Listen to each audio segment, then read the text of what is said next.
Huh, that's kind of different. I didn't even know there was electricity in this room. So we got some lights on. Got a couple spoiled rotten horses thinking I have treats and I don't. But so many kids here, everybody treated the hell out of these two when I was away fishing, and you can tell. But anyway, it's hard not to, right? What was I gonna do?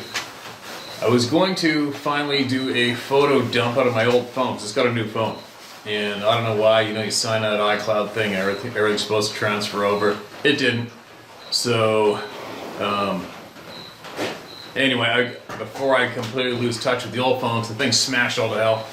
And I have an absolute pile of photographs that were emailed to me, shared with me when it comes to the topic of the Sasquatch, the wild beings, the Sabe, the wild Sabe people, however you decide you're going to refer to them. And I think I explained a handful of videos back why it was a little confusing for me to put photos at the time onto the videos, because I would have to, my phone was not downloading them. I don't know how many times I get an email with something attached, phone won't even open it up. And then for me it'll be like, okay, I'm gonna have to do it later, on the laptop later. Then of course, by the time I get done, the particular email with the photo or the video in it gets marked as read, and off I go out the door, forget all about it, and it just doesn't happen. There's tons of sound recordings, lots of short video clips, tons and tons of photographs in my inbox that haven't even been tapped open yet, because where I was living previously, my phone would not open it up, and I never had time to go hang out inside and get on the laptop and search up the emails again. So, but I do have a pile of photographs in my phone right now, the old phone, and I'm just charging right now. So I'm going to do a quick few email shares while I'm here. It's too late outside now, it's raining outside. And the light in the shop makes that weird line go across the screen on this particular camera, maybe not the Canon, but looks like there's some light in here, and it looks like it's going to work. And I got my Snuggle Monster, who would do anything if I just scratched him forever. Right?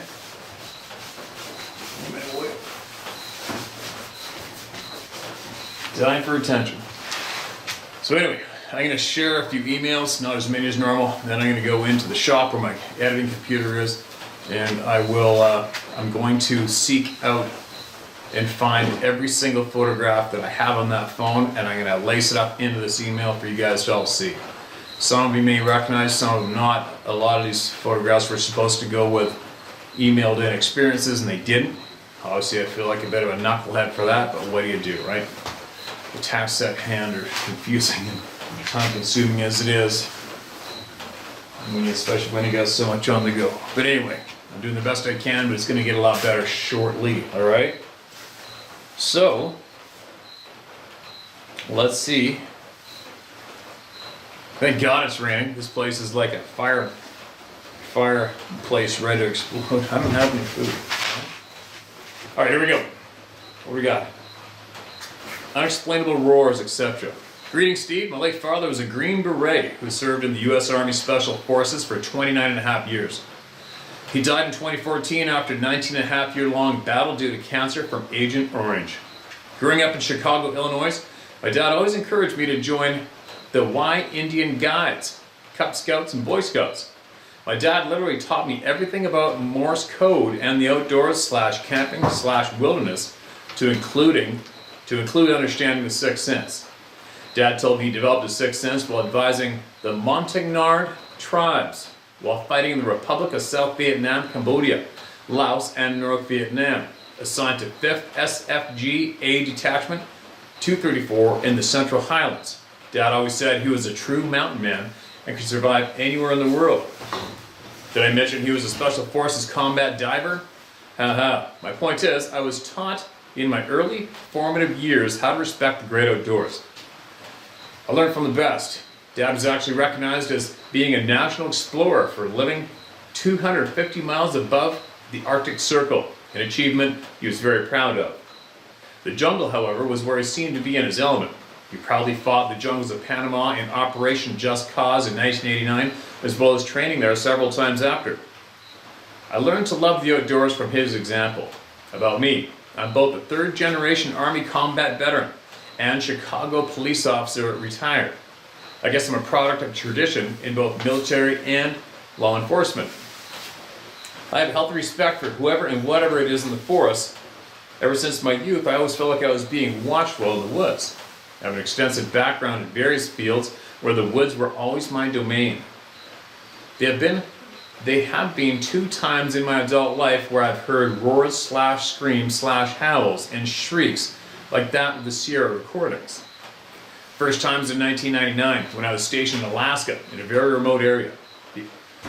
The other was at war in Afghanistan in 2004, deep in the mountains of the Gaur province, while assigned to a combined Joint Special Operation Task Force. Both times the Alaska Native personnel and Afghan soldiers who I was working with informed me that what I heard was either a Sasquatch or a red-haired giant. I used to scoff at the idea before the roars. I know what I heard both times caused my hair to stand on end, caused a rapid heart rate, and caused fear within me that I could not explain. I also knew deep that no animal sounded like that. It was both eerie and unexplainable at the time. I finally told my family about the roars. They did not believe me. I guess I could not blame them. I remember when I was a non-believer. I wish I could have told my father before he died. I often wonder if he ever encountered anything strange while serving all over the globe. Steve, I do not believe in coincidences. Until I discovered your channel, I remained quiet about my feelings, especially after experiencing my family's reaction. I noticed how a lot of former military and law enforcement are speaking out. Stigma be damned. Haha. I now know I'm not the only one. Here lately, I'm researching the phenomenon and reading as much as I can to better understand. Maybe the story will help other military people share as well. I know the stories have helped me decide to write to you. Keep up the great work, Martin. Martin, thank you for emailing, man. Thanks for emailing.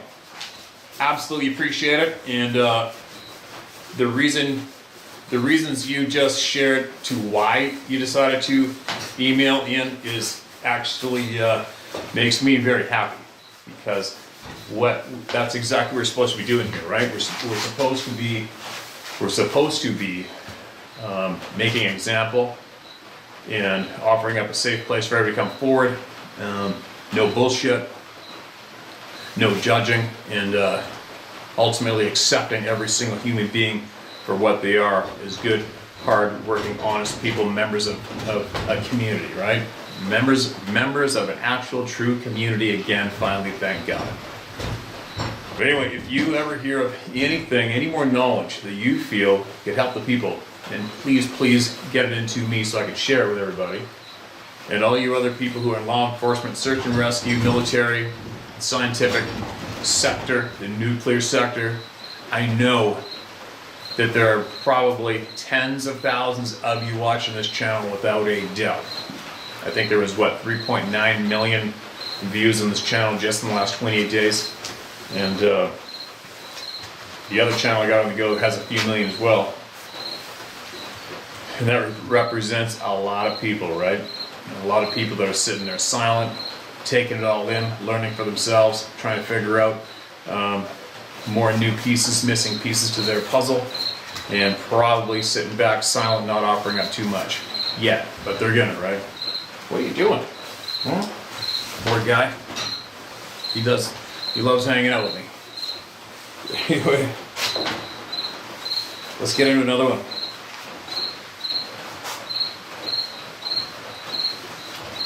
Okay.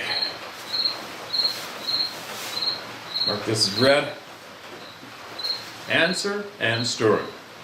Hi Steve, in answer to your question, why are we being lied to? This is my answer. Your own experience and the experiences told to you by many others inform us that these beings are responsible for theft and destruction of property, intimidation, threatening behavior, physical assault, and a probable number of homicides. If the government were to admit that these creatures exist, then the government would immediately become liable for dealing with their antisocial behavior, both currently and retrospectively, in the form of litigation from hundreds, if not thousands, of people who have suffered at their hands. The cost would run into the millions and millions of dollars. This is not something any government will ever want to deal with. It's far easier and cheaper to deny their existence and actively suppress any information surrounding their existence. Now for my story. I've never told anyone this, but in October 2017, I experienced the fear as described by many of your contributors to the Round Table of Knowledge.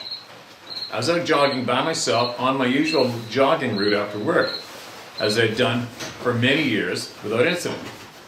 But I was suddenly overcome with an overwhelming sense of fear and danger like nothing I had ever felt before or since. I thought I was about to be attacked, but I looked around and could not see any other people or animals, only the trees in the dark of the park I was running through. This sudden feeling did not make any sense. I was already running and nearly home, so I just tried to ignore what my senses were telling me and carried on, and as I left the park, the feelings went away.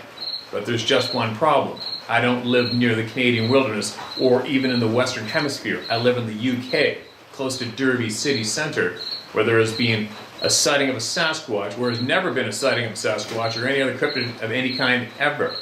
So, what entity did I possibly encounter that is projecting fear as a defense mechanism? I'll never know. My experience highlights why your channel is so important, because to be forewarned is to be forearmed. If I had known then what I know now, I would have probably stopped and looked around, because I find the subject of Sasquatch and other cryptids fascinating. Keep up the good work, and together, the good, honest people of this world will solve the puzzle, despite a government's not with them. Kind regards, Ben Butcher. And you left the coordinates of where he's seen this. Okay, man. Hey, Ben, you know what? It's kind of funny with the UK, with a lot of people in the UK. There is a lot of people in the UK who have experiences, and they email them in and they share them. However, there is also a fair amount of people in the UK who flat out say, no, there isn't any Sasquatch here, and it's all hogwash, and there never has been, there never will be, and the people that are claiming to be seeing them are just looking for attention. It is a little odd to me to hear how many people in the United Kingdom can have a little bit of attitude when it comes to this topic, whereas they will hear someone share their story from the United Kingdom through me to the people of this channel, and they'll go out of their way to email me or comment in the section below the odd time we've noted it, and they will instantly go to discrediting the people from the UK that send in their experiences. Why? I haven't a clue. Because I can guarantee you that there isn't a human being alive, possibly. Now, I'd say I can't say guarantee you, but I can say there's a very high chance there isn't a human being alive today that can dictate where these beings are or are not. Right? But anyway, thanks for sending that in. Many people from the United Kingdom share their experiences through me with the people on this channel. All we can do is keep speaking out loud about it, and hopefully more people in your neighborhood or your country will come forward with what they know and what they've seen. Obviously, there is a large population in the UK that is willing to character assassinate people there when they come forward, right? So keep them talking, and keep them talking through here, and we won't shut up, all right? Thanks for sending that in. My first Bigfoot encounter. It's summer '76. My friend Chuck had a '66 Chevy Biscayne, and he stopped by to pick me up. Then he went and picked up two more friends, Larry and Chris. We went to the party store and bought a case of beer, and then headed out of town to cruise the country roads and sip on some cold ones. We turned down a gravel road and stopped and opened the case of beer. It was dark by now, and the road had a cornfield on the right side of the road and a swamp on the left. I was sitting sideways in the passenger side of the front seat, talking to Chris and Larry in the back seat, when all of a sudden something came out of the cornfield and went by the back of the car, slapping the trunk hood as it went by. The force of the slap made the rear shocks bottom out. Holy shit. I was looking out the back window and the side windows and got a good look at what went by. It was a full moon that night, and this thing was very tall. Maybe 10 to 12 feet. It was not super wide, stocky like some of the Bigfoots, but muscular. My friends were freaking out. They said, "What the F is that?" I said, "It was a big, tall thing." They said, "Did you see it?" I said, "Yeah, I did." Everyone yelled, "Let's get the hell out of here." Chuck fired up the Chevy, spun in the gravel in all three gears, and it was summer. And we had the windows down, and you could hear it run into the swamp, making splashing sounds. We never talked about it. Afraid it would get out and we would be the laughing stock of this little town. And how sad is that? Another group of people who had the experience, didn't ask for it, and too scared to tell their neighbors, or their family, or their friends, and that sucks ass. And I sure hope we're gonna put an end to that. Well, obviously we're putting an end to it, right? Thanks for sharing that, man. You're in a safe place now to share all that shit. Keep it coming. If you hear anything that people can benefit from, you find anything out, you send it here, all right? And we'll get it shared with everybody. Hey Steve, my wife and I love what you have done and continue to do for all us knowers. We never miss a video and look forward to seeing them every day. Thank you for this platform that helps so many to come out of their shell and share experiences. Thanks for the kind words, and it's actually no problem. At this point, I have no idea how long this will be, as I've never written it out before today. I've had several experiences, probably due to my love of the outdoors through hunting, fishing, camping, etc. We look for every opportunity to go into the mountains, if for no other reason than to explore and experience its beauty. I'm writing to you about this particular incident because I've not heard another that is exactly the same. There have been some that are similar to this one, so I hope it sparks a memory in someone that has had an experience more closely resembling mine and motivates them to share. After all, that's why we watch this channel. My wife and I live in Montana. It's 2017. We had been fishing all day at a beautiful lake near White Sulphur Springs, Montana.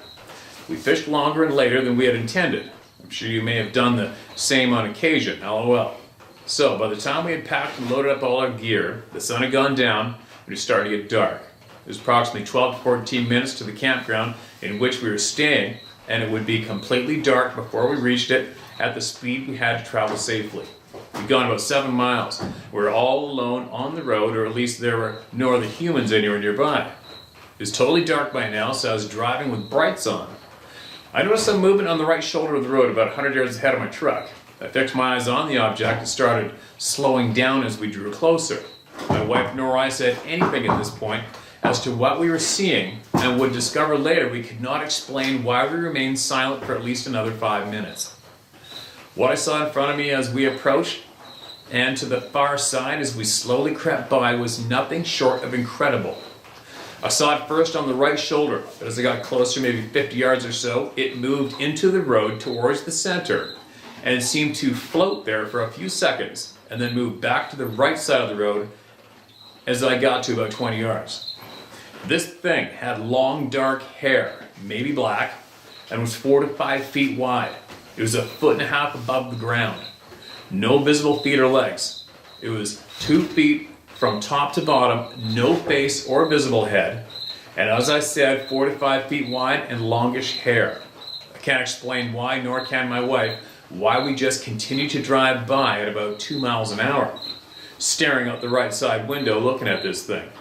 I eventually increased my speed to about 50 miles an hour and drove for about 5 minutes, then pulled to the side of the road and stopped. I turned to look at my wife as she simultaneously looked into me, and we both said, "What the hell was that?" My wording may have been slightly more colorful, but I had the same need for an answer. I wanted to know what she had seen with no influence from me. So I asked her to speak first and describe in detail what she saw. So in detail, she described exactly what I'd seen from the beginning to end. We do not know what it is, but it is a living entity that was in our world that night and did not allow us to pull over and stop or even have a conversation regarding its presence until we had traveled beyond its control. We both felt then and now our lives would most likely have ended that night had we disobeyed. We were both definitely left with the feeling of dread. Thanks, ARC and DLC. Holy shit. What do you even say to that? You know, I don't know how many times people have shared with all of us that something made it absolutely clear that they are not to either look, come closer, or stop, or else they're gonna get it, right? Isn't that frickin' brutal? And not brutal, isn't it? It's just mind-boggling, because if you are whatever you want to call it, an entity, a creature, a being, and you possess that skill to impose that terror and that direct command of do not stop here and do not come near us, and you keep going.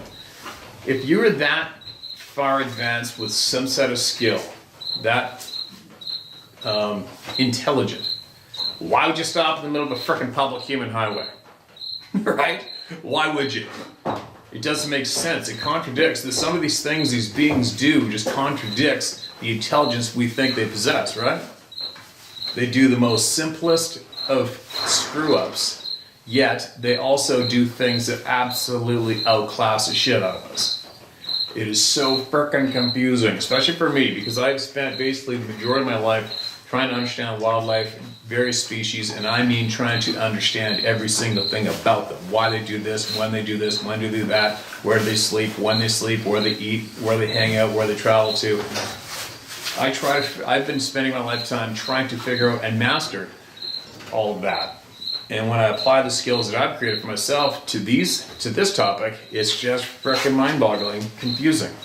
It's very, very confusing how they do so many things that outclass us and make our intelligence look like we don't even have any.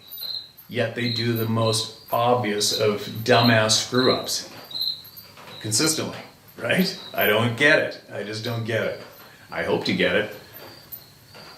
I am quite confident we're going to find out, as long as we keep talking, right? But anyways, thank you for sharing that, man. Thanks for sharing that, and hopefully somebody in your neighborhood, or anybody, seen the same thing, and they're going to write in to us about it. Now, I'm going to go one more, and then I'm going to go in and see if I can extract all those photographs, lace them up, and add them in this video, all right? It's been something I've been trying to do for months, it seems.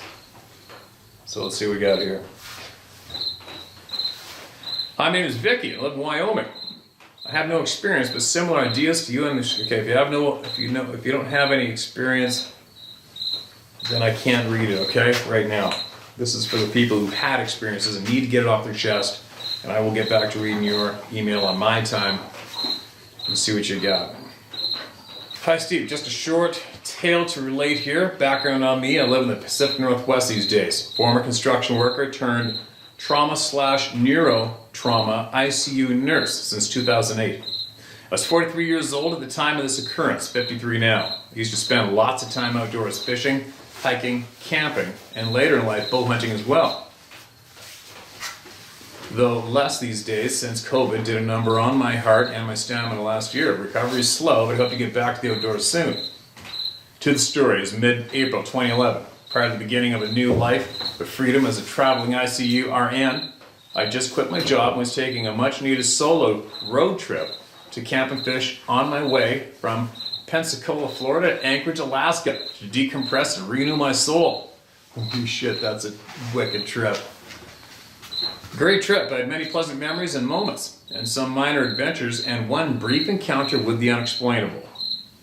It happened mid-May 2011 on the return trip down to the lower 48 when I stopped the 11-mile-long Kenascan Lake just east of Mount Eziza Provincial Park, BC. Been there, been flown in backpacking from right around there numerous times, guiding.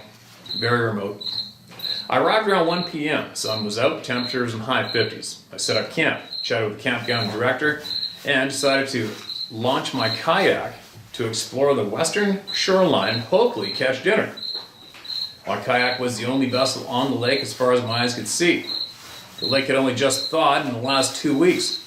I was also the only one at the campground, other than the camp director at this camp, I was also the only one at the campground, other than the camp director, as the camp wasn't yet officially open for another 2 to 3 weeks. I put out a little ways and tossed a small rapala, trolling my way north along the western shoreline. As I trolled, the wind started to pick up a little. Still peaceful and quiet though. About 20 minutes in, I hear something huge lumbering through the woods, moving along with me. Heavy, deliberate steps. Usual stomping grounds. I just knew it was large. At about 200 feet inland, I thought I could see exactly where in the thick woods the sound was coming, but saw nothing. Curious, I stopped paddling, just drifted, hoping to see a moose. The steps became halting once, then stopped. Then continued and stopped again, reminding me of the grazing deer I'm used to back home. Moose, I told myself again. It was moving so slow, honestly, I couldn't tell if it was a bipedal or not. Maybe I didn't want to entertain the idea. In hindsight, I guess it could have been. It certainly occurred to me it might be, but it seemed unlikely. Anyway, so now the wind picks up in earnest suddenly, masking any further footsteps, so I continue on trolling about 50 feet from shore. Not long after, I round a small peninsula of high jutting rock and come upon a shaded still cove. This spot is easily found in Google Maps. There were young deciduous trees 20 to 40 feet tall at the water's edge, some overhanging the water and all just beginning to put out new leaves. Visibility into the forest here was quite good, and I could see maybe 70 to 100 feet before it turned into fir or dense foliage. I got out, pulled the kayak ashore onto the thin strip of pebbled beach, maybe 2 feet wide at the most, before the soil and the trees began. Breathed deep, the clean spring air, and looked around, still, listening for that big critter or anything else nearby. It was pretty quiet, but not oddly so. The cove here was very well protected from the lake's wind, I concluded, and so carried on with my exploration.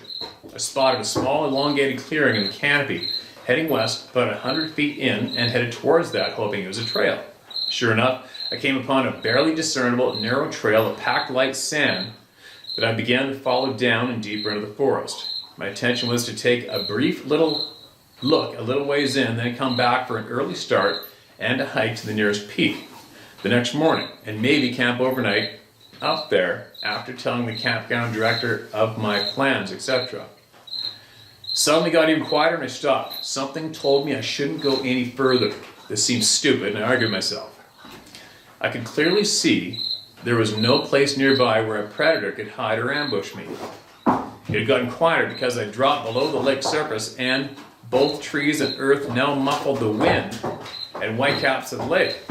So I stood there maybe 10 minutes, just listening and questioning myself. Time passed and nothing. No birds or rustling. Just some gentle movement in the highest treetops from the wind. Why can't I continue forward, I thought. No threat anywhere that I could see. No ambush spots. Visibility still good, and yet I felt an urge to jump back in my kayak and find the relative safety of the open water as quickly as possible. It made no sense to me except that I become suddenly and acutely aware how isolated I was, and a knot of worry formed in my belly. I felt like I was being observed. I don't feel like I was prey. They just observed, and perhaps suggested too, this may be a bad idea. I was also unarmed, but for a 7-inch steel, all-purpose camping blade. Try getting into Canada with a sidearm, and well, you won't. Yeah, Canada's pretty messed up. Canada's actually really messed up, politically. Anyways, so, reluctantly, I made the decision, turned around as though this is part of the plan, and wandered casually back to the kayak. Head on a swivel, as you say. My kayak was just as I'd left it, pulled up, well in the water and secured. The cove was still calm. I shoved off, sat down hard, relieved and feeling a little bit like the big old pussy. Still, I was unable to shake the feeling that I was being washed as I drifted slowly, still facing the shore, about 50 feet out in the cove.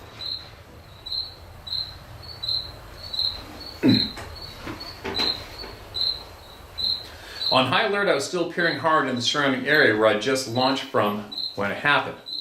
A sapling, maybe 20 feet high, that hung out over the water 5 feet or so, just 10 feet from where my boat had been, suddenly and without warning, bowed quickly down, almost touching the water, and sprang back up, as if something heavy had either pulled it down with sudden force and released it, or something had sprung off of it. No other trees nearby had moved at all. No wind in the cove itself. No animal or bird could be seen leaving the immediate area. There was no other tree in contact with this one that could have been snagged earlier than just broken free at that moment. The foliage was not thick enough to obscure anything nearby in the trees or on the ground. I had not touched this tree at any time ashore. Not gonna lie, this freaked me out. It freaked me out because apparently something large, strong, and invisible had just intentionally tried to scare me. This is what my eyes told me. This is what my intuition told me. I spun my boat around to the point away from this unpleasantness, and though startled, I stayed there in the cove a few more minutes, ready to paddle my ass off. I stayed peering at the spot, into those woods, listening. Certain I was going to see a large splash and sudden wake heading my way, or have my brain scrambled and the sudden urge to go barefoot into the woods or something effed up. But thankfully nothing more occurred. I've not returned to that spot nor did I hike anywhere along that shore the next day. If I had a friend with me, I would have been inclined, but not solo. Nope. So that's it. No evidence or actual sighting, just a weird, out-of-place tree dipping for no discernible reason and a weird feeling. Seems silly now, but damn if it didn't freak me out then. I did manage to hook a 3-pound trout for dinner on the way back to camp, so overall worth it. Keep up the good work, Steve. You're appreciated, Adam. All right, Adam. I appreciate that share, man, especially considering it's in some areas that I consider some part of my home turf, right? And I don't know. I will guarantee you there is a shit pile of people listening to your experience right now going, yep, it's the exact same thing that happened to me, and I never told anybody because I would have been called crazy. No shit, I knew it happened to somebody else and I knew I'm not crazy. You know that's going down right now, don't you? And you know that somebody else is getting knee-jerked, reacting to feel the confidence to finally get that shit out and get off their chest and share it with everybody. On this channel, maybe another channel, whatever. Believe me, it is important to open your mouth and let it out. Just let it out, get it out, and share it. You're not alone. Enough of the bullshit, right? Everybody? So, I think if you guys remember a couple of videos ago, I said how the horses running around outside is dead silent. The deer never showed up for their little treat that Sarah puts out back for them, which is ridiculous because there's deer here all day, every day. And the place went flatline. And I found out today there's a great big cougar blatantly walking in broad daylight about, I don't know, from us about a half mile as the crow flies that way. So there's probably that little dirtbag snooping around the yard. Right, buddy? Any cow herd see you, I'm going to kill every one of them. But anyway, I'm going to share all those pictures next. And then hopefully, well, I got to go back out to the coast tomorrow. Hopefully I can get some time to show you some crazy sights, backdrops, some nature, and who knows, maybe I'll catch something on film one of these times. It might be interesting too, right? Talk to y'all later, and make sure you speak out loud with confidence and be honest, and don't be scared of human beings. Don't be scared of nothing, all right? You seen something you didn't ask to see? Share it. Talk about it, get to the bottom of it, throw in your knowledge and add it to the pile so we can figure out all this bullshit that's been going on since time began. And since whoever it is has been blocking us from finding out the truth. All right? All right?